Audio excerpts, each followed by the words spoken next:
Global টি-20 লিগে বাংলা টাইগার্সের শুরুটা ভালো হলো না। প্রথম ম্যাচেই 33 রানে হারতে হয়েছে।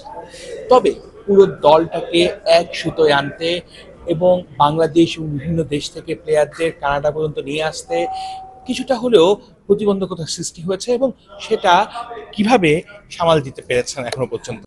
বেসিক্যালি দ্য এই টুর্নামেন্টটা হচ্ছে কানাডাতে। তো lot of players, supportive staffs they come from Bangladesh, India, Pakistan, Afghanistan, Dubai. তাদের ভিসা অ্যারেঞ্জমেন্ট করা, প্লেয়ারদের ভিসা অ্যারেঞ্জমেন্ট করা, it was really a hectic time. Still we are suffering on that. First match ছিল অবভিয়াসলি। তো জেলিংয়ের একটা ব্যাপার থাকে, আমরা ক্রিকেটের মানুষ, তো আমাদের সেটা বোঝা উচিত। তো it is a long tournament, আমাদেরকে আরও 7টা ম্যাচ খেলতে হবে। তো 7টা ম্যাচ খেলার পরেই বোঝা যাবে যে কী হয় কি না হয়।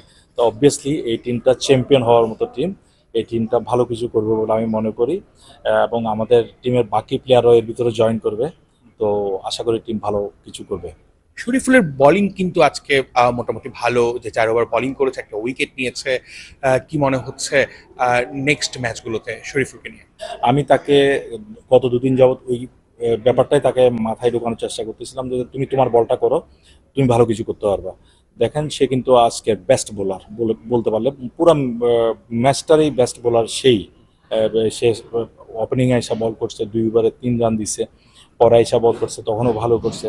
সো শরীফুল বাংলাদেশের obviously one of the best bowlers. তো অধিনায়ক হিসেবে সাকিব ফিরবে, সেই প্রত্যাশাটা কতটুকু রাখেন? অবভিয়াসলি, কারণ সাকিবের মতো প্লেয়াররা যারা হাই ক্লাস সুপারস্টার প্লেয়ার, তারা কামব্যাক করে। হ্যাঁ, এবং কামব্যাকটা যে কোনো সময় হতে পারে। আমি মনে করি যে এই গ্লোবাল টি-20 লিগটায় তার জন্য কামব্যাকের একটা বিশাল স্কোপ। এবং as a captain he is handling the team today, he handle the team in very good way. তো and he is very upset that he lost the match today because of some poor fieldings and so many things. But আমার মনে হয় সে comeback করবে এবং strongly comeback করবে।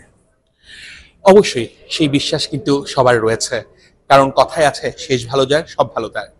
শেষটা রঙিন করতে চায়, আর বাকি যে 8টা ম্যাচ আছে সেই 8টা ম্যাচে দলের প্রত্যেকটা ক্রিকেটার নিজেদের সেরা পারফরমেন্স দিয়ে কিন্তু বাংলা টাইগার্সকে একটা ভিন্ন উচ্চতায় নিয়ে নেবে।